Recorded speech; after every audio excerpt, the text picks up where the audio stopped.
Sir उसमें projection लेकिन क्यों लिया है, मुझे कुछ अच्छे समझ में नहीं आया।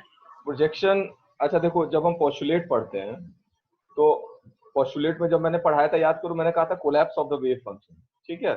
तो collapse of the wave function में हम कहते हैं कि अगर मैं तुम्हें साई दे दूं और ये साई लिखा हो किसी phi1 phi2, मान लो यहाँ पे है a1 a2 और यहाँ पे है प्लस an phi n, तो अगर मैं कहूँ जब मैं मेजरमेंट इस पे करूंगा किसी ऑपरेटर का तो इसमें से कोई एक पिक होगा, तो जब ये पिक होगा तो उस पे कोलैप्स कर जाएगा वेव फंक्शन, उस पे कोलैप्स कर जाएगा, मतलब हमें फाई मिल जाएगा।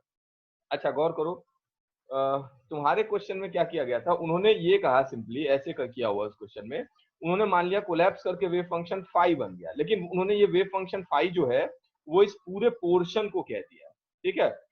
अच्छा इसमें फर्क नहीं पड़ता, क्यों नहीं फर्क पड़ता, याद करो मैंने तुमसे कहा था, मैं तुमसे कहूं कि ये देखो ये है मेरा वेव फंक्शन 1 2 3, ठीक है। अगर इस 1 2 3 की जगह मैं तुमसे कहूं कि इसमें 2 मल्टीप्लाई कर दो, तो क्या ये नया वेव फंक्शन बनेगा, ये बताओ। No sir. ये नहीं बनेगा, ठीक है। मैं यही कह रहा हूं कि अगर ये मैं मल्टीप्लाई कर दूंगा इससे कोई नया वेव फंक्शन नहीं बना। यही चीज वहां क्वेश्चन में किया गया। उन्होंने क्या किया, उन्होंने एक फाई ऑब्टेन किया। कैसे फाई ऑब्टेन किया, उन्होंने कहा मान लो मुझे एक स्टेट फाई 1 लाना है, उन्होंने कहा ऐसा करो तुम एक वहां पे उन्होंने शायद A1 लिखा था, ठीक है, मैं A1 नहीं लिख रहा हूँ, ऐसे करके उन्होंने साई पे प्रोजेक्शन कर दिया था। तो गौर करो इस ऑपरेटर को उन्होंने कहा प्रोजेक्शन ऑपरेटर है, ये जब ऑपरेट करता है तो ये इसको पिक करेगा सिर्फ और सबको जीरो कर देगा, और उसके बाद इसके साथ जो कोफिशिएंट होगा वो मल्टीप्लाई हो जाएगा, मतलब फाई जो होगा वो तुम्हारा कोफिशिएंट के साथ फाई 1 आ जाएगा। तो अब गौर करो ये A1 लाने से कोई फर्क नहीं पड़ता, क्योंकि A1 लाने से तुम्हारा फाई स्टेट अगर मैं उसमें मल्टीप्लाई कोई भी कांस्टेंट कर दूं, क्योंकि at the end of the day मुझे नॉर्मलाइज करना पड़ेगा, और नॉर्मलाइजेशन प्रोसेस में ये जो A1 वाला कांस्टेंट है ये अपने आप कट जाता है। आमना क्लियर है? Yes sir. यही उन्होंने किया है। तो इससे होता क्या है, किताब में लिखा है तो लोग और कंफ्यूज हो जाते हैं, क्योंकि एक क्वेश्चन में कुछ और करेंगे दूसरे में कुछ और करेंगे, लेकिन उनका बताने का ये मतलब है कि हम अगर प्रोजेक्शन ऑपरेटर से भी काम करें तो दिक्कत नहीं होगी, at the end of the day result same आने वाला है, ठीक है। ये उन्होंने बताने की कोशिश की है, तो उसमें कंफ्यूज मत होना, हमें एग्जाम में उस तरह नहीं करना, हमें एकदम सिंपल फॉर्म में करना है, कोलैप्स करेगा वो स्टेट आ जाएगा। चलो और कोई क्वेश्चन?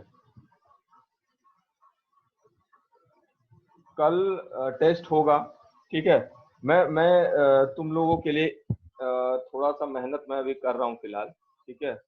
मैंने एक प्लेटफॉर्म मैं अभी एक प्लेटफॉर्म पे काम कर रहा हूँ, ताकि हमारे पास ये जो टेस्ट सीरीज होता है और असाइनमेंट जो है, ठीक है, इसके लिए मैं ऑनलाइन एक प्लेटफॉर्म है उस पर अभी वर्क कर रहा हूँ। कल भी मैंने थोड़ा सा उस पर टाइम स्पेंड किया है, और हो सकता है आज भी शाम तक मुझे लग जाए, तो कल तक मे भी मैं प्रिपेयर कर दूँ पूरा, ठीक है। तो अगर कल तक वो प्रिपेयर हो जाएगा तो मैं उस प्रिपरेशन के बाद तुम लोग शायद ऑनलाइन टेस्ट दे पाओगे। तो जो अभी तक मैं पीडीएफ में भेज पा रहा था तुम लोगों को, तुम लोग डायरेक्ट ऑनलाइन उस टेस्ट को दे पाओगे, ठीक है। ये मैं कोशिश कर रहा हूँ, मैं गारंटी नहीं लेता कल हो जाएगा, लेकिन मे बी आज मैं थोड़ी मेहनत ज्यादा करूंगा तो शायद मेरे से कंप्लीट हो जाएगा। तो मे बी कल चांस से टेस्ट होगा। अगर टेस्ट बचा रहेगा तो ऐसा करेंगे कि हम टेस्ट को परसों कर लेंगे, अगर मे बी आज मैं कंप्लीट नहीं कर पाया तो, ठीक है। ये मैं कोशिश कर रहा हूँ, तो इसकी गारंटी अभी नहीं है, लेकिन कल तक मे बी हो जाए, ठीक है। चलो आ जाओ, आ जाओ सारे लोग, आ जाओ इधर देखो, क्वेश्चन पे आ जाओ। एक क्वेश्चन तो हमने, याद करो लास्ट क्लास में मैंने क्या क्या बता दिया था, मैंने कोऑर्डिनेट सिस्टम के बारे में डिस्कस कर दिया था, और बेसिक कोऑर्डिनेट में मैंने तुम्हें ये बताया था। तुम्हें आवाज आ रही है कि नहीं, क्या नाम है तुम्हारा, वैभवी? वैभवी? Yes sir. ठीक है, अच्छा कैमरा तुम बंद कर सकती हो, कोई दिक्कत नहीं है, यस सर, जबरदस्ती आ नहीं। रही है बस। हाँ ठीक है, कैमरा मैं कह रहा हूँ बंद कर सकती हो, कोई प्रॉब्लम नहीं है, ठीक है।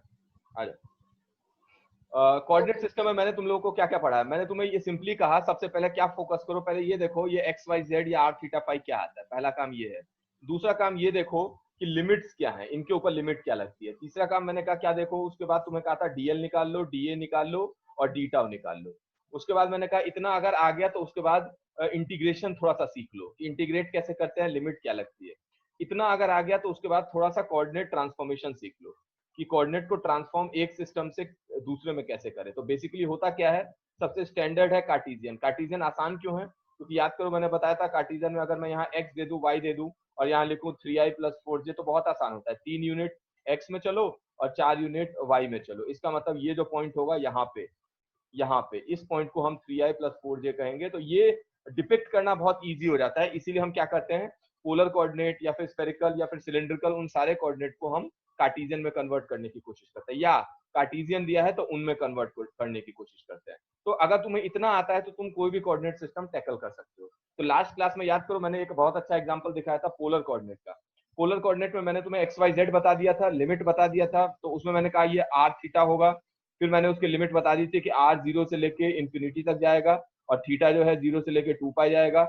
उसके बाद तुम्हें मैंने लेंथ एलिमेंट बताया था कि डीएल को लिखना हो तो तुम लिख सकते हो यहाँ पे d r are cap plus r d theta theta cap.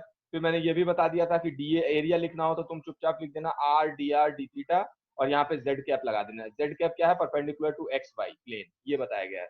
D tau में क्या लिखना है, डी टाउ का यहाँ कोई मतलब नहीं है क्योंकि 2D फिगर है, तो वॉल्यूम नाम की कोई चीज नहीं होगी, ये ध्यान रखना। उसके बाद मैंने इंटीग्रेशन अभी नहीं बताया, और बहुत सारे क्वेश्चन मैंने वहां पोज किए थे और कोशिश की थी चीजें सिखाने की। तो मैं थोड़ा सा क्या करूंगा, तुम्हें कोऑर्डिनेट ट्रांसफॉर्मेशन हल्का सा फील यहाँ पे करवा देता हूँ। मैंने एक आंसर डिस्कस किया था, लेकिन मैं तुम्हें एक्चुअली में प्रोसीजर बता देता हूँ क्योंकि ये 2 डायमेंशन है तो तुम्हारे लिए बहुत ईजी होगा पिक करना। 2D में प्रोसीजर बहुत आसान दिखता है, 3D में थोड़ा और कॉम्प्लेक्स हो जाता है। तो मैं क्या करूंगा, 2D में कॉन्सेप्ट क्लियर कर दूंगा, फिर 3D में जाओगे तो उसका एक एक्सटेंशन होगा, इससे ज्यादा कुछ नहीं होगा। ओके, तो थोड़ा सा इंटीग्रेशन वाला एक न्यूमेरिकल देख लेते हैं और कोऑर्डिनेट ट्रांसफॉर्मेशन देख लेते हैं। आ जाओ, एक क्वेश्चन मुझे जल्दी से करके दिखाओ, ब्रश अप हो जाएगा तुम लोगों का। मुझे ये बताओ, ये है तुम्हारा axis, this is z, this is y, this is x, और ये तुम्हारा है, हाँ ये तुम्हारा एक क्वाड्रेंट है, ठीक है। ये सर्कल का एक फोर्थ पोर्शन है। तुम्हें बताना है इसका एरिया, ये जो कर्व है इसका एरिया कितना होगा, ठीक है। सबको आंसर आता है, मुझे पता है, इसमें कोई पढ़ाने वाली बात नहीं है। Total area pi r square होता है, तो उसको 4 से डिवाइड कर देंगे, आर आर जो है वो कैपिटल आर ले लो, तो पाई आर स्क्वायर बाय 4 आंसर है, वो मुझे पहले से पता है। मैं चाहता हूं कि इसका आंसर तुम लोग अभी जो सिखाया है मेथड, उस मेथड से लाके दिखाओ, ठीक है। 1 मिनट में टाइम दे रहा हूँ, 1 मिनट में सबको कर लेना है। चलो शुरू हो जाओ, सारे लोग अपनी कॉपी पे करेंगे।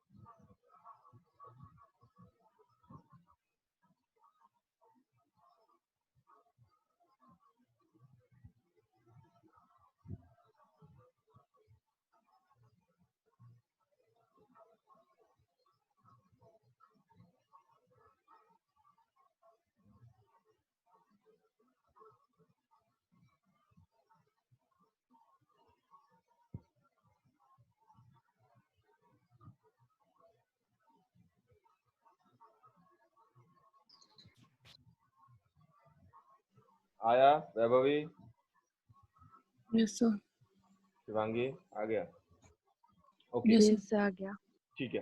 तो इसमें करना क्या था, हमने कहा देखो एरिया एलिमेंट हमें पहले से पता है, dA is equal to r d r d theta. अब गौर करो, आर का इंटीग्रेशन जो है वो फिर से 0 से कैपिटल आर ही जाएगा, उसमें तो कोई फर्क ही नहीं पड़ रहा। बस ये जो थीटा है वो 0 से लेके 90 तक जाएगा, ठीक है। तो इसको हम पाई बाय 2 लिख देते हैं। ओके, तो यही पूरा इंटीग्रेशन कर दोगे तो एरिया आ जाएगा। तो यहाँ पे आर डी आर का हो जाएगा आर स्क्वायर बाय 2, लिमिट 0 से आर लगा दो, और डी थीटा जो होगा वो तुम्हारा आ जाएगा 0 से, तो ये पाई बाय 2 हो जाएगा। तो आंसर आएगा पाई आर स्क्वायर बाय 4, ठीक है। सबका आंसर आ गया होगा मेरे हिसाब से। चलो अच्छी बात है, आ जाओ अब जरा कन्वर्जन भी सीख लो। यहीं पे मैं जरा कन्वर्जन का रूल बता रहा हूँ, तुम लोगों ने पढ़ा होगा, मैं एक्सपेक्ट करता हूँ तुम लोगों को आता होगा, लेकिन जो भी आता होगा मैं तुम्हें जो मेथड बता रहा हूँ वो उससे आसान है। लेकिन अगर तुम्हें फिर भी लगे तुम्हारा मेथड ईजी है तो फॉलो करो, कोई दिक्कत नहीं। At the end of the day मुझे सिर्फ आंसर चाहिए, मुझे फर्क नहीं पड़ता तुम किस मेथड से लाते हो, ठीक है। तुम अडॉप्ट कर सकते हो, नो प्रॉब्लम। आ जाओ कन्वर्जन के लिए सबसे पहले इसको सीखो। मान लो मुझे एक्स और वाई दिया हुआ है और मुझे कन्वर्ट करना है आर और थीटा में, ठीक है। ये सबसे सिंपल है क्योंकि मैं 2D में काम कर रहा हूँ, 3D में थोड़ा सा और टफ हो जाएगा, तो इसी पे कोशिश करते हैं सीखने की। एक्स वाई से मुझे आर थीटा जाना है, ओके। इसका मतलब मुझे गिवन क्या है, तो तुम्हारे क्वेश्चन में गिवन है कि एक ए वेक्टर है और ये ए वेक्टर ऐसा दिया हुआ है, ए एक्स आई कैप प्लस ए वाई जे कैप। मतलब एग्जाम्पल अगर मैं साथ साथ लूं तो मैं कुछ ऐसा कह रहा हूँ कि मान लो एक ए वेक्टर है और ये है एक्स आई प्लस वाई जे। कल मैंने ये करके दिखाया था और मैंने कहा था इसका आंसर सबसे आसान है, वो मैं करके दिखाता हूँ, ठीक है। आ जाओ उसके बाद, अच्छा एक चीज याद रखना, कल की क्लास में मैंने क्या सिखा दिया था, मैंने कहा था जब भी तुम पोलर कोऑर्डिनेट सिस्टम पढ़ते हो, सर्कल वाला सिस्टम, तो यहाँ पे जो कंपोनेंट आता है ये होता है आर, ये होता है थीटा, तो ये वाला कंपोनेंट आता है आर कॉस थीटा और ये वाला आता है आर साइन थीटा। याद रखना जब भी कोई कोऑर्डिनेट सिस्टम पढ़ना तो उसमें इनवर्स और रेगुलर ट्रांसफॉर्मेशन इसको याद करके बैठना। जैसे x equal to r cos theta and y is equal to r sine theta, ये सिंपल ट्रांसफॉर्मेशन है, लेकिन इसका इनवर्स भी अलाउड है। मतलब अगर मैं तुमसे पूछूं r क्या होगा तो तुम कहोगे r equal to root under x square plus y square. फिर मैं पूछूंगा टेन थीटा क्या होगा, that is equal to y by x. इतनी चीजें तुम्हें याद होनी चाहिए, मतलब ये कन्वर्जन तुरंत तुरंत आने चाहिए, क्योंकि अगर ये कन्वर्जन नहीं आता तो ट्रांसफॉर्म जब तुम कन्वर्ट करोगे एक कोऑर्डिनेट सिस्टम से दूसरे में तो नहीं आएगा। तो इस पोलर के लिए ये होता है। आ जाओ। अच्छा, तो मैं साथ साथ क्वेश्चन भी लेके दिखा रहा हूँ। तो देखो a is equal to X I plus Y J, वही यहाँ पे ax है, वही यहाँ पे ay है। अच्छा, मुझसे पूछा गया कि तुम सेम वेक्टर को लिख के दिखा दो मुझे ar r plus a theta theta cap. ठीक है, ये मुझसे पूछा गया। तो अब प्रॉब्लम क्या है, देखो आर कैप थीटा कैप तो मैं अपने मन से लगा दूंगा, लेकिन ये ए थीटा और A R that's unknown for me. तो मुझे ए आर निकालना है, मुझे ए थीटा निकालना है। अगर मैं ये निकाल लूं तो मेरा पर्पस सर्व हो जाएगा। ठीक है, पहला काम क्या करूंगा, मैं निकालूंगा ए आर। तुम मुझे बताओ क्वेश्चन, शहर सुन पा रही हो मुझे तुम? शहर Yes, मुझे बताओ ए आर कैसे निकालूंगा?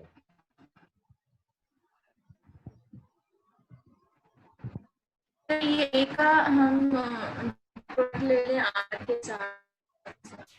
क्या लेंगे, फिर से बोलो। सर आर कैप के साथ डॉट प्रोडक्ट। अच्छा ठीक है ठीक है, देखो क्या कहा गया, समझ गया मैं। चलो देख लो अब।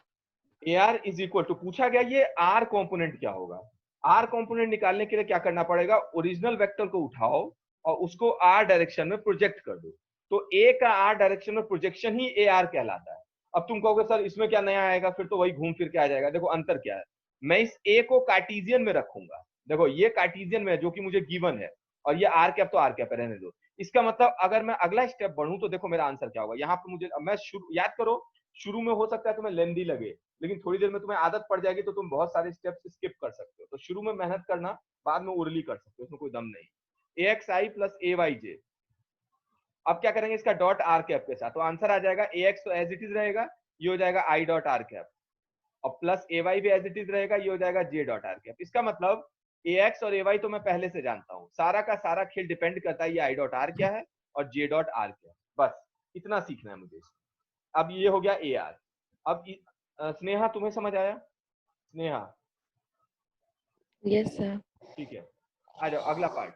अगर मैं पूछूं ए थीटा क्या है, तो ए थीटा के लिए ए डॉट थीटा कैप कर देंगे। यहाँ जो आंसर आएगा वो आएगा A X I dot theta cap, फिर A Y J dot theta cap. अब घूम फिर के मुझे सिर्फ ये और ये निकालना है और कुछ नहीं चाहिए। बस ए एक्स ए वाई तो मैं पहले से जानता हूँ, ए एक्स की वैल्यू एक्स है और ए वाई की वैल्यू वाई है। अब गौर करो, ए एक्स की वैल्यू एक्स और ए वाई की वाई, लेकिन मैं एक्स और वाई नहीं रखूंगा क्योंकि मुझे थीटा और आर निकालना है।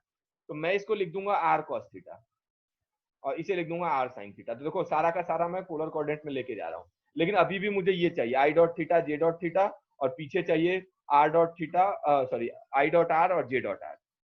ओके, तो मेरा आंसर क्या बनेगा इसको देखो। तो सबसे पहले प्रोजेक्शन कैसे निकाले, तो याद करो मैंने तुम्हें पहले ही बता दिया है कि हमारा आई और जे सिस्टम जो होता है वो फिक्स कोऑर्डिनेट सिस्टम होता है, ये कहीं नहीं भागने वाला।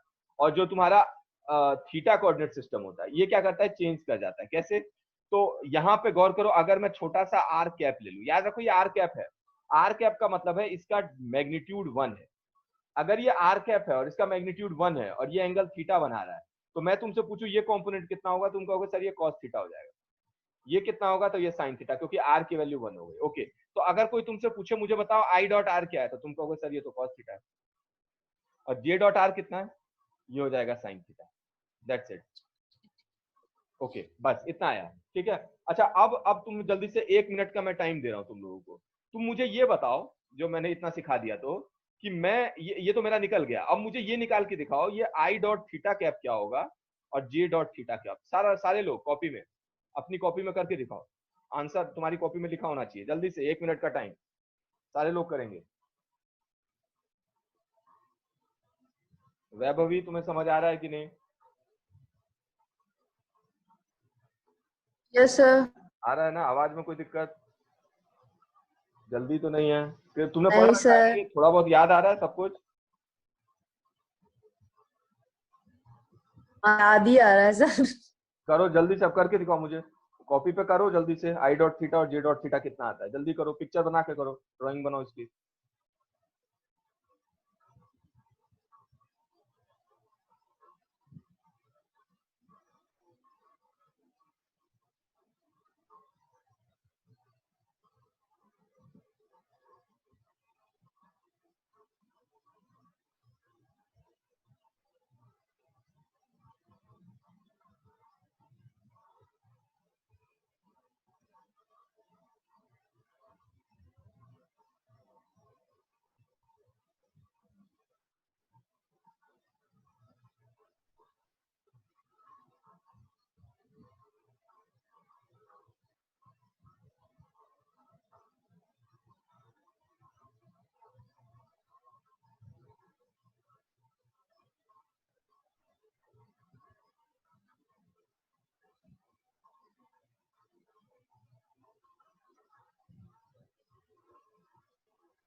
आमना तुम बताओ कितना आंसर है?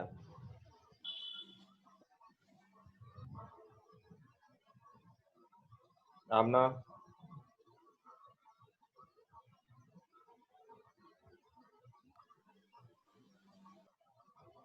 आमना आवाज आ रही है मेरी? जैसा आवाज आ रही है। अच्छा आमना चली गई क्या? तुम बताओ, स्नेहा तुम बताओ तुम्हारा क्या आंसर है?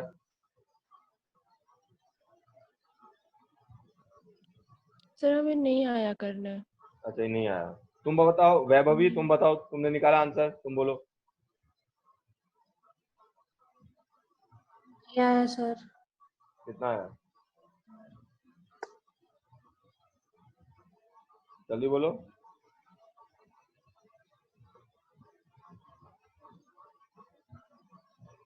नहीं किया वैभवी?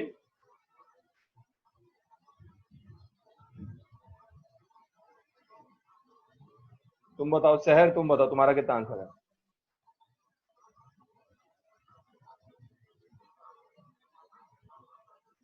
क्या वो किसी की आवाज ही नहीं आ रही मुझे? शहर,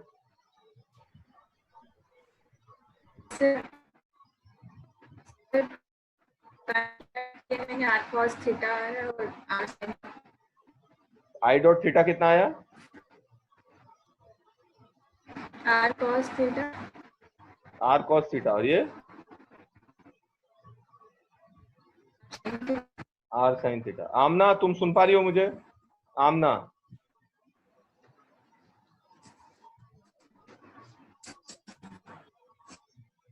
आमना की आवाज क्यों नहीं आ रही है?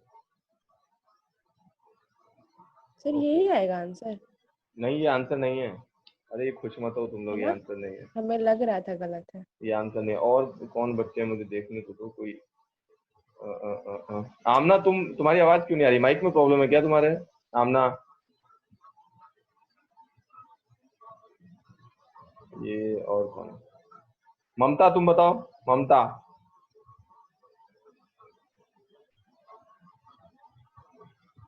Yes sir. क्या आंसर है बोलो तो? सर वैसे मैंने निकाला तो नहीं है, लेकिन मुझे आंसर पता है। बोलो। Rotational matrix. क्या रोटेशन है? यहाँ क्या आएगा ये बताओ मुझे, मुझे फर्क नहीं पड़ता रोटेशन, यहाँ क्या है? सर यहाँ माइनस साइन थीटा और कॉस थीटा। यहाँ कॉस थीटा, ठीक है, ऐसा ही कुछ होगा। चलो देख लेते हैं। साक्षी तुमने किया? ये sir minus sine theta and cos theta आ रहा है। चलो आ जाओ, ठीक है ठीक है। अब यहाँ देख लो सारे लोग, जिसको नहीं आया वो देख लो यहाँ पे। सबसे पहले ये ध्यान दो, सब मैंने किया क्या तो याद करो। जब आर था, एकदम कॉमन सेंस लगाते हैं, फिर अगला पेज लेते हैं। ये देखो, मान लो यहाँ पे मैंने तुमसे कहा था, जब तुम्हारे पास आर एक यूनिट वेक्टर था, इसका मैग्नीट्यूड 1 था, तुम इसका प्रोजेक्शन लेते थे, ये होता था theta, cos theta, sine theta. तो करते क्या थे तुम? आई में प्रोजेक्ट करने का मतलब है पहले वेक्टर तैयार करो, वेक्टर का 2 कंपोनेंट निकाल लो, वो आंसर होता है। तो अब तुम कहोगे, तो मेरा क्वेश्चन मुझसे पूछा गया कि ये बताओ आई डॉट थीटा कैप और जे डॉट थीटा कैप। इसका मतलब मुझे सबसे पहले ये देखना चाहिए कि ये थीटा कैप है कहाँ। इसकी पिक्चर बनाओ, आ जाओ। मैंने बताया था जहां पे थीटा बढ़े उस डायरेक्शन में थीटा कैप, ये है थीटा कैप, ये आर पे परपेंडिकुलर होता है। ओके, अच्छी बात है। अब तुम कहोगे सर ये कहाँ है, ये तो हवा में है कहीं पे, और कोई बच्चा यहाँ बना देगा, कोई यहाँ बना देगा। देखो फर्क नहीं पड़ता, ये कौन से वेक्टर है, ये सबसे पहले ये यूनिट वेक्टर है, और यूनिट वेक्टर सिर्फ डायरेक्शन बताता है, इनका कोई मैग्नीट्यूड नहीं होता, पहली चीज। उसके अलावा ये क्या होते हैं, ये लोकलाइज नहीं होते, ये फ्री वेक्टर होते हैं। मैं तुमसे कहूँ ये है तुम्हारा आई कैप, लेकिन मैं क्या ये नहीं कह सकता ये है आई कैप, मैं क्या ये नहीं कह सकता ये आई कैप, ये सब आई कैप है, क्योंकि सबका एक ही डायरेक्शन है और सबका मैग्नीट्यूड एक है। तो चाहे मैं यहाँ बनाऊं, चाहे मैं यहाँ बनाऊं, चाहे मैं यहाँ बनाऊं, फर्क ही नहीं पड़ता। वैसे ही अगर मैं तुमसे कहूँ ये थीटा कैप तुमने कहीं भी बनाया, तो एक्चुअल पिक्चर में यहाँ बना दो तो सबसे अच्छा है। ये देखो, ये सबसे अच्छा पिक्चर है। ये था तुम्हारा आर कैप, ये एंगल बनाता था थीटा, और ये एंगल है 90। इसका मतलब कोई तुमसे पूछे ये थीटा कैप कितना एंगल बना रहा है आई के साथ, तो तुम कहोगे सर ये तो 90 प्लस थीटा बना रहा है, 90 इतना और ये थीटा, तो ये बन गया 90 प्लस थीटा। तो थीटा का कंपोनेंट कितना आएगा, तो तुम कहोगे सर ये यहाँ पे आना चाहिए cos 90 प्लस थीटा, और y में आना चाहिए sin 90 प्लस थीटा, बस ये आंसर है।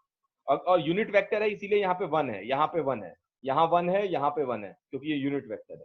तो मेरा आंसर क्या बना, तो मेरा आंसर आया i dot theta is equal to sine of 90 plus theta, sorry ये जे वाला पार्ट है, और आई डॉट थीटा ये हो गया तुम्हारा cos 90 प्लस थीटा। और तुम जानते हो cos जो होता है सेकंड क्वाड्रेंट में नेगेटिव होता है, 90 है तो साइन में कन्वर्ट हो जाएगा, minus sine theta and this becomes cos theta. ये आंसर है, ठीक है। तो अब क्लियर हुआ सबको। शहर तुम बताओ, तुम्हें समझ आया अब? शहर ठीक है, यही मेथड फॉलो करना है थ्रू आउट। याद रखो मैं मेथड नहीं चेंज करता, मैं इसीलिए बता रहा हूँ कि कंसिस्टेंट बनो। एक ही मेथड, चाहे मैं कोई भी कल को पैराबोलॉइडल पढ़ोगे, एलिप्सॉइडल पढ़ोगे, उसमें भी यही लगा देना, कोई नई बात नहीं है, सब में एक ही मेथड चलता है। तो तुम बताओ स्नेहा, तुम्हें क्लियर है अब?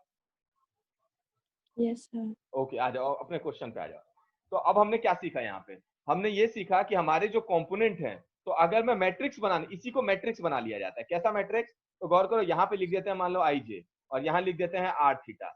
और अगर मैं तुमसे पूछूं आर डॉट आई कितना होगा, तुम कहोगे सर ये कॉस थीटा, और फिर आर डॉट जे तो तुम कहोगे सर ये होगा साइन थीटा, फिर थीटा डॉट आई तो ये आया था माइनस साइन थीटा, और ये आया था कॉस थीटा। याद करो ये अपने आप में एक रोटेशन मैट्रिक्स है, और होना भी चाहिए, ये अपने आप में रोटेशन मैट्रिक्स है और ये होना भी चाहिए, क्योंकि एक्चुअली में आर थीटा है क्या, गौर करो, तुम अगर गौर से देखो तो आर थीटा अपने आप में है क्या, ये था आई, ये था जे, और अगर मैं इसको थीटा से रोटेट कर दूं तो ये बन जाए, गौर करो ये थीटा से मैंने एंटी क्लॉकवाइज रोटेट कर दिया, ये बन गया आर, ये बन गया थीटा का। तो तुमसे कोई पूछे, याद करो तुमने पढ़ा था आई प्राइम जे प्राइम जो होता है, जो कि आता है रोटेशन से, वो होता है rotation matrix multiplied by I cap J cap. ये अपने आप पे कोऑर्डिनेट्स मान लो, तो यहाँ पे आंसर आ जाएगा cos theta sine theta minus sine theta cos theta. तो यही चीज यहाँ पे एक मैट्रिक्स की तरह दिख रही है, उसके वो सारे कंपोनेंट्स आ रहे हैं, ठीक है। तो दो तरह से इसे विजुलाइज कर सकते हैं, लेकिन मैं क्या पढ़ा रहा हूँ यहाँ पे डॉट प्रोडक्ट है, याद रखना डॉट प्रोडक्ट। तो आ जाओ आप क्वेश्चन करके देखते हैं, इतना पढ़ाने के बाद देखो क्वेश्चन कैसे होगा। और ये मत सोचना ये टफ है, तुम पहली बार कर रहे होगे तो टफ लगेगा, हो सकता है, लेकिन एक बार आदत पड़ जाए तो तुम्हें देख के विजुलाइज आ जाएगा, हो जाएगा कि क्या किसका कॉम्पोनेंट था। आ जाओ, अब मैं तुमसे क्वेश्चन पूछूं ए इज इक्वल टू, एक करके दिखाता हूँ, अगला तुम करोगे, एक्स आई प्लस वाई जे। याद करो इसका आंसर मुझे पहले से पता है, मैंने कहा था ये अपने आप में एक आर वेक्टर है, और आर वेक्टर को लिख सकते हैं आर आर कैप, इसमें थीटा नाम का कोई कंपोनेंट नहीं आता, आर आर कैप और थीटा का कंपोनेंट 0 थीटा कैप। तो देखो ये इसका ट्रांसफॉर्मेशन है। अब मैं इसको जस्टिफाई करके दिखाता हूँ, मैं कैसे करता, मैं सबसे पहले जैसे ही क्वेश्चन मिले तुम चुपचाप निकालो ए आर क्या होगा, और चुपचाप ये फाइंड करो ए थीटा क्या होगा। अगर ये तुम निकाल सकते हो तो वो तुम्हारा आंसर है। अच्छा ए आर क्या है, तो ए आर के लिए मैंने बताया था सबसे पहले ए एक्स लिख दो, और उसके बाद यहाँ लिख दो i dot r cap plus A y लिख दो, और लिख दो जे डॉट आर कैप।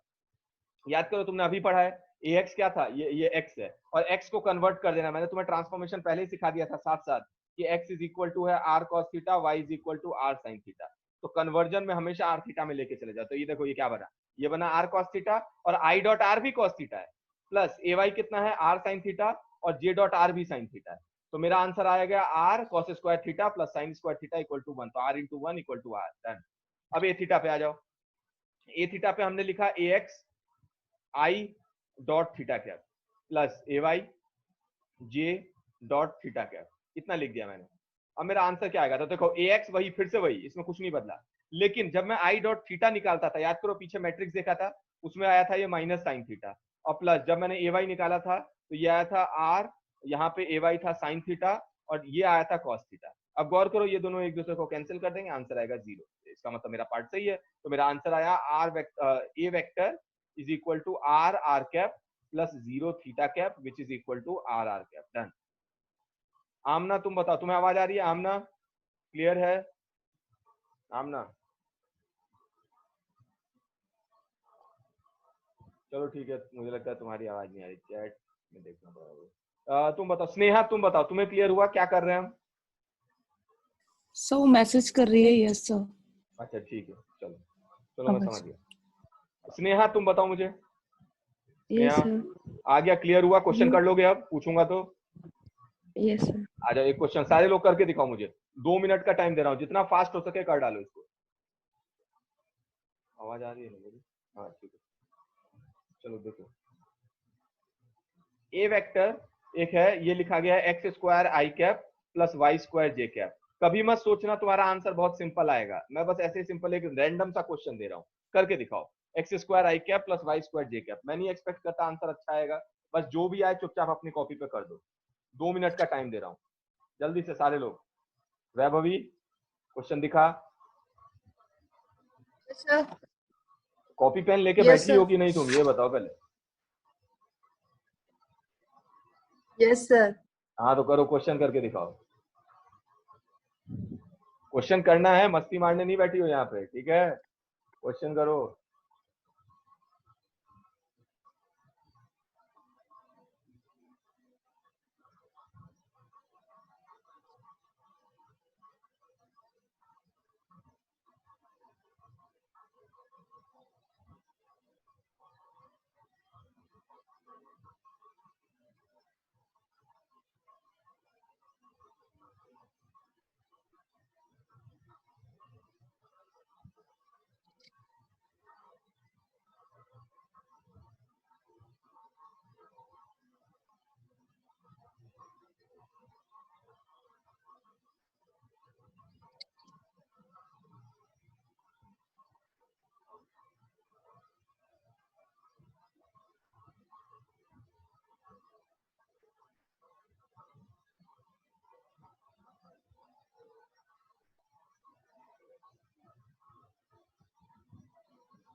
सर ये एक्स स्क्वायर है ना, एक्स डॉट स्क्वायर नहीं ना है? डॉट नहीं है, डॉट नहीं, x simple question, x square plus y square.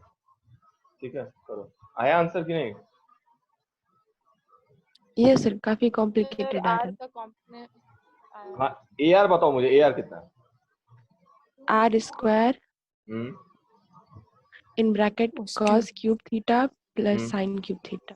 चलो ठीक है, कोई दिक्कत नहीं, मैं ये नहीं कहता हूँ आंसर आ ही जाएगा, बट टेढ़ा मेढ़ा कुछ आएगा ना। हाँ ए थीटा बताओ। R square cos theta sine theta in bracket sine theta minus cos theta. Sine theta minus cos theta, ऐसा सबका आया है क्या?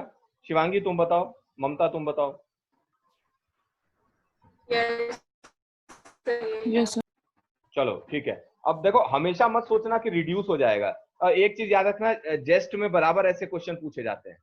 जेस्ट का फेवरेट है, जेस्ट में एक क्वेश्चन कोऑर्डिनेट ट्रांसफॉर्मेशन से 3 नंबर का आ जाता है।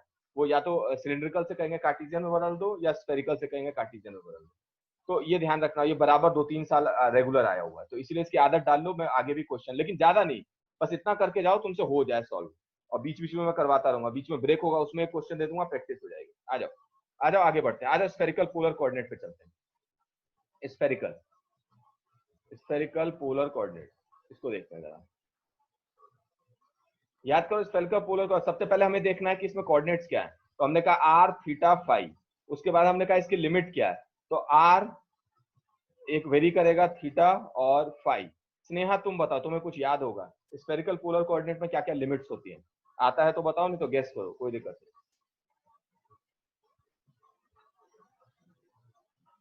Sneha R 0 to infinity. ठीक है,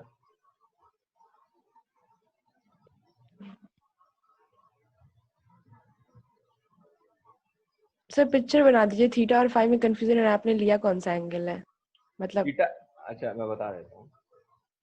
तुम्हारे हिसाब से क्या होता है, याद नहीं है तुम्हें? ये लो, ये सर है, ये Z वाले जो लेते हैं ये वो थीटा थीटा लेते हैं, हाँ। ये वाला हाँ, और ये परपेंडिकुलर वाला जो लेते हैं वो फाई लेते हैं, मतलब एक्स वाई में जो लेते हैं ऐसे। तो क्या है अब बताओ, लिमिट बताओ। 0 to 2 पाई। कौन सा? थीटा थीटा 0 से 2 पाई, फाई फाई भी वही फाई है। भी 0 से 2 पाई। अच्छा इसमें ध्यान देना, थीटा जो है वो 0 से पाई है, ठीक है, पूरा नहीं जाएगा। इसको समझते हैं जरा, ठीक है। इसको समझने का सबसे अच्छा तरीका है कि अगर मैं तुमसे कहूं कि एक हाफ डिस्क ले लो, देखो इसको तरीका देखो, एक हाफ डिस्क लो और इसको क्या करो, इस एक्सिस के अबाउट गोल घुमा दो। तो मैंने एक आधा डिस्क लिया, सारे लोग इसको विजुलाइज करो।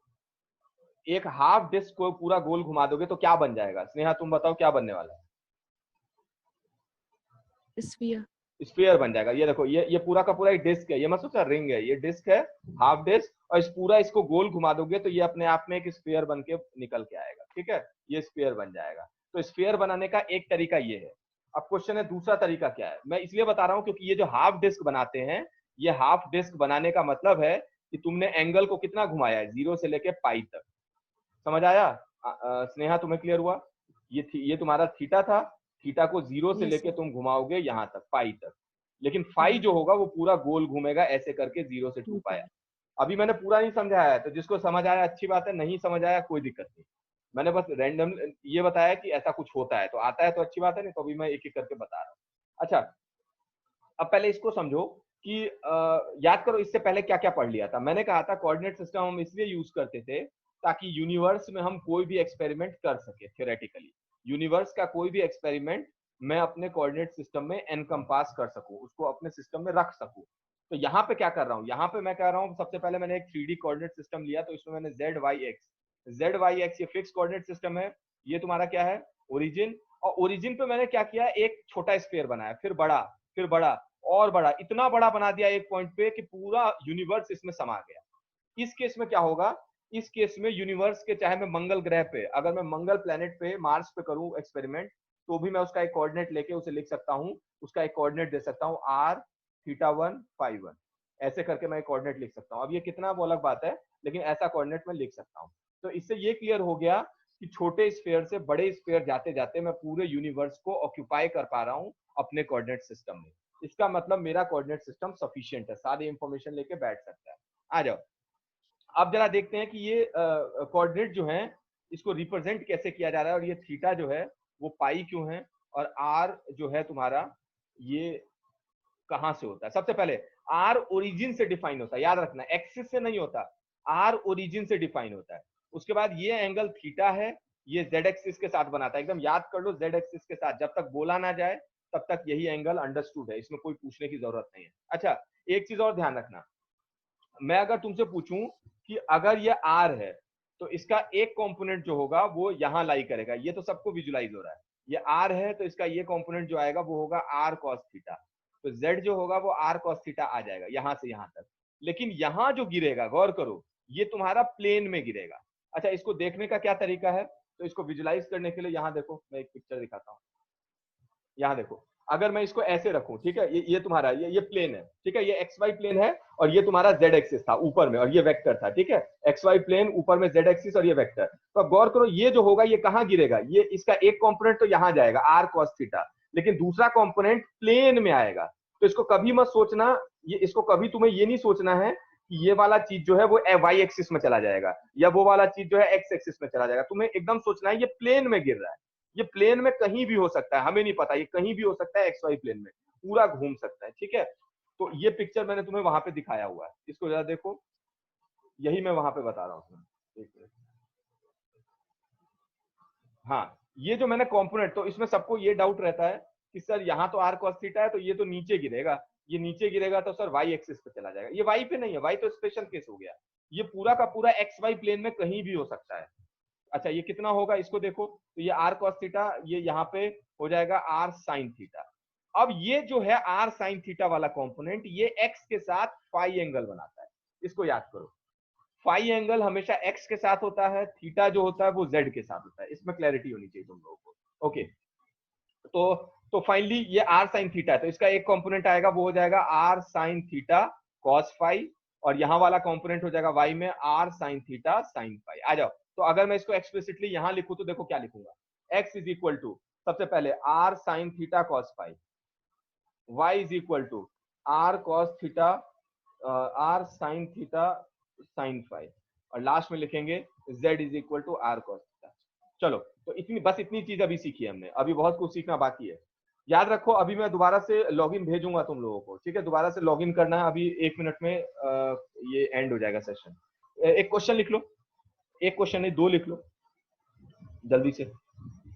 2 यहाँ पे कोऑर्डिनेट ट्रांसफॉर्मेशन करना है। पहला वेक्टर जो a1 है वो है एक्स वाई जे कैप प्लस एक्स आई कैप, a2 है एक्स स्क्वायर आई कैप प्लस वाई जे कैप, ठीक है। ये 2 क्वेश्चन करो, रैंडम क्वेश्चन है, ये मत सोचना बड़ा अच्छा सा आंसर आएगा, कुछ नहीं आएगा, प्रैक्टिस के लिए 5-10 मिनट लगेंगे, तो हम दोबारा से 10-15 मिनट में लॉगिन करते हैं दोबारा से। तो इसको करके बैठो, एक्स वाई एक्स, और याद रखना जे कैप है पहले, जे कैप आई कैप